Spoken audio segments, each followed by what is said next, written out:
الحمدللہ رب العالمین والعاقبۃ للمتقین والصلاۃ والسلام علی سید الانبیاء والمرسلین وعلی آلہ وصحبہ اہل بیتہ وازواجہ اجمعین اما بعد فاعوذ باللہ السمیع العلیم من الشیطان الرجیم بسم اللہ الرحمن الرحیم ربنا اغفر لی ولوالدی وللمؤمنین یوم یقوم الحساب۔ صدق اللہ العلی العظیم وبلغنا رسولہ النبی الکریم الامین۔ دوستو، ایصال ثواب کی پاکیزہ محفل ہے، شرعی محفل ہے۔ دعائے خالق کائنات جل جلالہ ہم سب کی حاضری کو منظور و قبول فرمائے۔ ایصال ثواب کا معنی یہ ہے کہ اپنا بندہ کسی نیکی کا ثواب، کسی اچھے کام کا ثواب کسی مرنے والے کو دے دے یا کسی بندے کے مل کر دے، یہ ثواب زندہ کو بھی پہنچتا ہے اور مرنے والوں کو بھی اس کا ثواب اللہ تعالیٰ عطا کرتا ہے۔ ہم خود جنازہ پڑھتے ہیں تو جنازہ بھی گویا کہ ایک ایسا طریقہ ہے جو اس میں ایصال ثواب پایا جاتا ہے۔ اللہ تعالیٰ جل مجدہ کے محبوب علیہ السلام نے ہمیں جو جنازے کی دعائیں سکھائی ہیں، تعلیم دی ہے، وہ یہی ہے۔ ہم پہلی تکبیر کے بعد اللہ کی صلاح ادا کرتے ہیں، دوسری تکبیر کے بعد ہم نبی کریم صلی اللہ تعالی علیہ وسلم پہ درود و سلام پڑھتے ہیں، اور تیسری تکبیر کے بعد ہم میت کے لیے دعا کرتے ہیں۔ اس دعا کو آپ دیکھیں تو یہی معنی ہوتا ہے، اللہم اغفر لحینا، اے مالک ہمارے جتنے زندہ لوگ ہیں مسلمان ان سب کو معاف کر دیں، اور میتنا ہمارے جو دنیا سے چلے گئے ہیں مسلمان ان کی بخشش کر دیں۔ ان سب کے لیے دعا کرتے ہیں، مردوں کے لیے بھی، عورتوں کے لیے بھی، چھوٹوں کے لیے بھی، بڑوں کے لیے بھی، یہ سب کے لیے ہم دعا کرتے ہیں۔ تو گویا کہ ایک بندے کی دعا دوسروں کو فائدہ دیتی ہے، پہنچتی ہے، اور اسی لیے حضور علیہ السلام نے یہ ہمیں دعائیں سکھائی۔ ایک بندے کی دعا جب دوسروں کو پہنچتی ہے، مرنے والوں کو بھی، مردوں کو بھی، عورتوں کو بھی، یہ جنازہ ایک فرض کفایہ ہے، اس کی دعا سب کو پہنچ رہی ہوتی ہے۔ اور آخر میں ہم دعا کرتے ہیں کہ مالک ہم میں سے جسے تو زندہ رکھے، اسے اسلام کی تعلیمات پہ زندہ رکھ، اور جو اس دنیا سے جا رہا ہو ہمارا خاتمہ ایمان پہ ہو۔ یہ اللہ پاک جل مجدہ کے حبیب صلی اللہ علیہ وسلم کی تعلیمات۔ حضور انور صلی اللہ تعالیٰ علیہ وآلہ وصحبہ وبارک وسلم کے زمانۂ اقدس میں بھی یہ صورت تھی کہ آپ صلی اللہ علیہ وسلم کے صحابہ اپنے بزرگوں کے لیے، اپنی دنیا سے جانے والوں کے لیے بھی مغفرت کی دعا کرتے تھے، صدقہ و خیرات کرتے تھے۔ ایک موقع پر حدیث پاک میں ہے کہ حضرت سعد رضی اللہ تعالیٰ عنہ کی والدہ کا انتقال ہوا، وہ آپ کی خدمت میں حاضر ہوئے، عرض کیا یا رسول اللہ میری والدہ فوت ہو گئی ہیں، مجھ سے بات نہیں ہو سکی، ہو سکتا ہے کہ وہ بات کرتی تو مجھے کوئی نیکی کا کام کرنے کا حکم دیتی۔ میرا جی چاہتا ہے کہ میں اپنی والدہ کے لیے کوئی اچھا کام کروں جس کا ثواب میری والدہ کو برابر ملتا رہے۔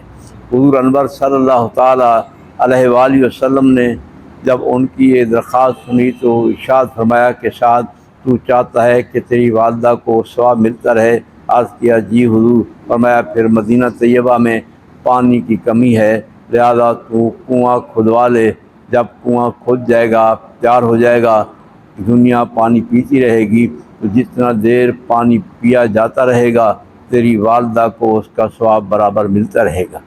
تو حضرت سعد رضی اللہ تعالیٰ عنہ نے آپ صلی اللہ علیہ وسلم کی تعلیمات پہ عمل کرتے ہوئے کنواں تیار کرایا، اور یہ کنواں ایک مالی صدقہ ہے، کیونکہ بی بی صاحبہ کے ثواب کے لیے انہوں نے کنواں تیار کرایا، اس پہ لیبر لگائی، اس پہ خرچہ کیا، اور کئی دن تک کنواں تیار ہوتا رہا۔ آخر جب وہ کنواں تیار ہوا تو بارگاہ رسالت مآب میں حاضر ہوئے۔ عرض کیا یا رسول اللہ میں نے آپ کے حکم کے عمل کرتے ہوئے کنواں تیار کرا لیا ہے۔ حضور انور صلی اللہ تعالیٰ علیہ وسلم اپنے صحابی کی یہ بات سن کر انتہائی مسرور ہوئے اور محظوظ ہوئے۔ سرکار کی خوشی کی کیفیت یہ تھی کہ سرکار علیہ السلام نے ارشاد فرمایا چلو ہم بھی تیرے ساتھ اس کنویں پہ چلتے ہیں، وہیں جا کر تیری امی کے لیے دعا کرتے ہیں۔ حضور علیہ السلام خود بھی اور آپ کے ساتھ جتنے صحابہ اس وقت بیٹھے تھے وہ بھی چلے، تو آخر یہ چل کر اس مقام پہ آئے جہاں کنواں تیار تھا۔ حضور انور صلی اللہ تعالی علیہ وسلم نے اپنے کنویں پہ تشریف لا کر اس کے بنیرے پہ کھڑے ہو کر حضور نے یہ دعا کی کہ مالک، یہ کنواں میرے سعد نے اپنی ماں کے اشارے ثواب کے لیے تیار کرایا ہے، فرمایا اس کا ثواب اس کی ماں کو پہنچاتا رہے۔ وہاں ارشاد یہ ہوا کہ ھذا بئر لأم سعد، یہ کنواں سعد کی ماں کا کنواں ہے۔ حالانکہ سعد نے لیبر لگائی، سعد نے خرچہ کیا، پیسے انہوں نے لگائے، لیکن حضور انور صلی اللہ تعالیٰ علیہ وسلم نے وہاں یہ اللہ کے حضور عرض کیا کہ مالک، یہ کنواں سعد کی ماں کا ہے۔ اس سے علماء نے استدلال کیا ہے کہ اس وقت آپ صلی اللہ علیہ وسلم کا یہ کہنا کہ یہ کنواں سعد کی ماں کا ہے، حالانکہ سعد نے کھدوایا تھا، لیکن ماں کا نام اسی لیے لیا کہ یہ اس کے ایثار ثواب کے لیے تیار کیا گیا تھا، اس لیے ان کا نام لیا۔ تو اس سے پتہ چلا کہ کسی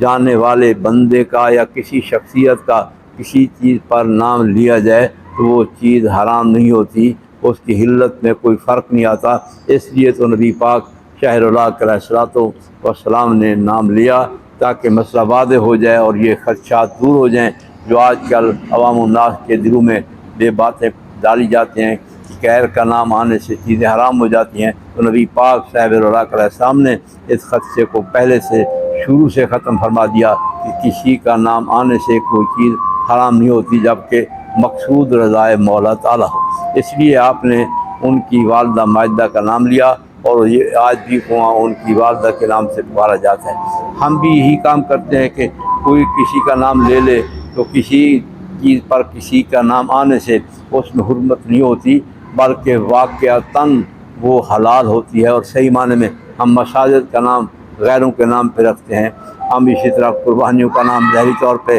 غیروں کا نام لے لیتے ہیں، تو کسی کا نام لینے سے کوئی چیز حرام نہیں ہوتی۔ دوسری بات یہ بھی ہے کہ آپ صلی اللہ علیہ وسلم نے جب انہیں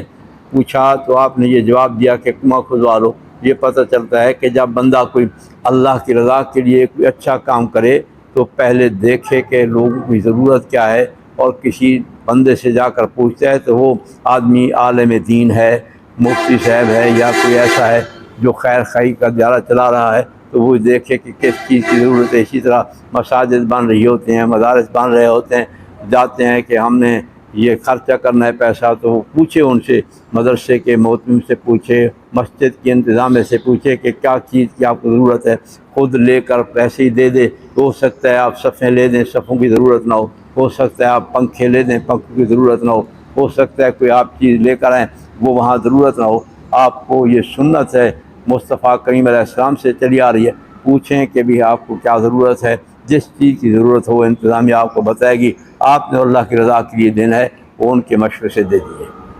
حضور انور صلی اللہ تعالیٰ علیہ وآلہ وصحبہ وبارک وسلم کے دور میں بھی یہی صورت تھی۔ دیکھیں ہم نے جو آیت تلاوت کی ہے، ربنا اغفر لی ولوالدی وللمؤمنین یوم یقوم الحساب، یہ بھی اشارہ ثواب ہے۔ یہی ہے کہ زبانی طور پہ بھی دعا کا فائدہ ہوتا ہے، صدقہ اور خیرات کا بھی اس بندے کو فائدہ ہوتا ہے، زندہ کو بھی فائدہ ہوتا ہے، مرنے والوں کو بھی فائدہ ہوتا ہے، چھوٹوں کے لیے بھی ہوتا ہے، بڑوں کے لیے بھی ہوتا ہے۔ غرض ہے کہ مسلمان جو بھی ہو، جس حالت میں بھی ہو، کسی بندے کی دعا رد نہیں جاتی، کسی کا صدقہ خیرات تو اس کے لیے، رضا کے لیے، مولا کے لیے، وہ بھی رد نہیں جاتا۔ یہ اللہ کے محبوب پیغمبر حضرت ابراہیم علیہ السلام کی دعا ہے، ربنا اغفر لی ولوالدی وللمؤمنین یوم یقوم الحساب، اے مالک مجھے معاف کر دے اور میرے والدین کو معاف فرما دے اور قیامت تک آنے والے مسلمانوں کو معاف فرما دے۔ تو اس سے یہ بھی پتہ چلا کہ دعا مانگنے والا پہلے اپنی ذات کے لیے دعا کرے، کیونکہ ابراہیم علیہ السلام نے پہلے اپنے لیے دعا کی تھی، ربنا اغفر لی،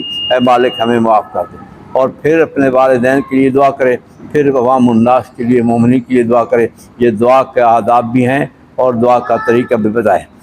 اور یہ پھر ہوتا ہے خدشہ کہ ربنا اغفر لی، پیغمبر تو معصوم ہوتے ہیں، ان کے جو گناہ کا تصور بھی وہ تو گناہ کا تصور بھی نہیں کر سکتے، انہوں نے اپنے لیے ربنا اغفر لی فرمایا۔ یہ تواضعاً انہوں نے یہ کلمات اللہ کے حضور عرض کیے اور تعلیم امت کے لیے ارشاد فرمایا کہ تاکہ امت کو پتہ چلے کہ سب سے پہلے اپنے لیے دعا کریں۔ حضور انور صلی اللہ تعالیٰ علیہ وسلم سے یہ پہلے تقریباً 4000 پہلے آمد ہوئی، اور پھر حضور علیہ السلام کے زمانے میں جب یہ وحی آئی تو اللہ پاک نے قرآن پاک میں بھی ابراہیم علیہ السلام کی اس دعا کو نقل کیا۔ تو گویا کہ یہ 4000 سال پہلے جو انہوں نے دعا کی تھی اللہ نے قرآن پاک میں اس کو نقل کیا۔ آج 1500 سال ہو گئے ہیں حضور علیہ السلام کو پردہ کیے ہوئے، گویا کہ یہ 5500 سال سے دعا مانگی جا رہی ہے۔ اسی لیے ہم یہ چاہتے ہیں اور ہمارا یہ عقیدہ ہے کہ دعائیں مرنے والوں کے لیے بھی مانگو، اپنے لیے بھی مانگو، زندہ کے لیے مانگو، مردہ کے لیے مانگو، دعائیں فائدہ دیتی ہیں۔ حضور انور صلی اللہ علیہ وسلم پہ جو قرآن پاک اللہ پاک نے بطور آخری کتاب کے نازل فرمایا، اس میں بھی اللہ پاک نے ان لوگوں کے لیے تحسین کے کلمات ارشاد فرمایا ربنا اغفر لنا ولاخواننا الذین سبقونا بالایمان، فرمایا وہ لوگ کتنے اچھے ہیں، کتنے بہترین لوگ تھے جو اپنے لیے بھی اللہ سے گناہوں کی معافی چاہتے تھے، اور جو ان سے پہلے گزر چکے ہیں، جا چکے ہیں دنیا سے مسلمان، ان کے لیے بھی وہ دعا مانگا کرتے تھے۔ وہ کسی کے لیے دعا کرنا، فاتحہ پڑھنا، اس کے لیے اچھائی کی خیر خائی کی دعا کرنا، یہ قرآن پاک میں بھی موجود ہے، حدیث مقدسہ میں بھی موجود ہے۔ یہ اسلام میں جو ہے پورا ایسا طریقہ ہے سنت کا جو انشاءاللہ قیامت تک جاری رہے گا۔ حضور انور صلی اللہ تعالیٰ علیہ وسلم خود جب وصال فرمانے لگے تو تب آپ نے علی مرتضیٰ سے فرمایا تھا کہ علی میں تو دنیا سے جا رہا ہوں، اللہ کے حضور حاضری ہے میری، تو جب تک تو دنیا میں زندہ رہے تو میرے نام کی قربانی کرتے رہنا۔ تو جب تک حضرت علی کریم زندہ رہے تقریباً 29 سال آپ ہر سال آپ اپنی قربانی بھی کرتے تھے اور نبی کریم علیہ السلام کی قربانی بھی کیا کرتے تھے۔ اس طرح کے بہت سے ایسے دلائل ہیں کہ جس میں ایثار ثواب کی صورت نظر آتی ہے، لہذا ایثار ثواب کرنا یہ سنت ہے، نبی پاک علیہ السلام کا طریقہ پاک ہے اور آج بھی جاری ہے اور انشاءاللہ قیامت تک جاری رہے گا۔ اللہ اس پہ عمل کرنے کی ہمیں توفیق عطا کرے۔